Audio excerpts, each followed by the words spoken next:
Vous pourriez bien vous trouver dans l'œil de cet objectif.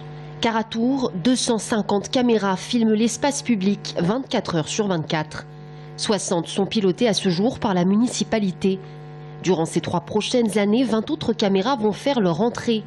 Au mois de décembre, 3 seront installées dans le quartier des Fontaines, une à la gare.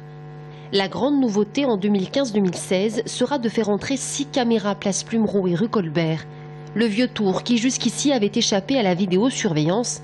L'idée, c'est déjà de sécuriser le secteur. Vous savez, comme je le dis souvent, le quartier Plumereau, globalement, c'est 80% des actes de délinquance qui se situent entre le jeudi et le dimanche.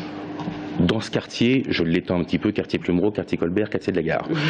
L'idée, c'est d'abord de le sécuriser, de faire tomber un peu le volume de délinquance. Une surveillance qui, pour les opposants au projet, s'apparente à du voyeurisme, sans effet reconnu sur la réduction de la délinquance ou même sur la prévention. Si les Français sont relativement favorables à la vidéosurveillance, on parle de 78% selon une étude Ipsos réalisée en 2008, ils préfèrent largement la présence des policiers aux caméras dans la rue.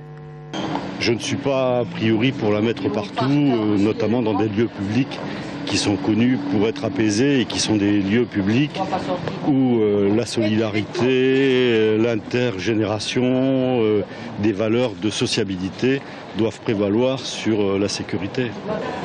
Je trouve que c'est très bien pour les gens qui se promènent, qui sont agressés, tout ça. Je trouve que c'est bien, on surveille un peu ce qui traîne, où ça va pas. Voilà, si jamais il y a des voyous, et il y en a pas mal en plus.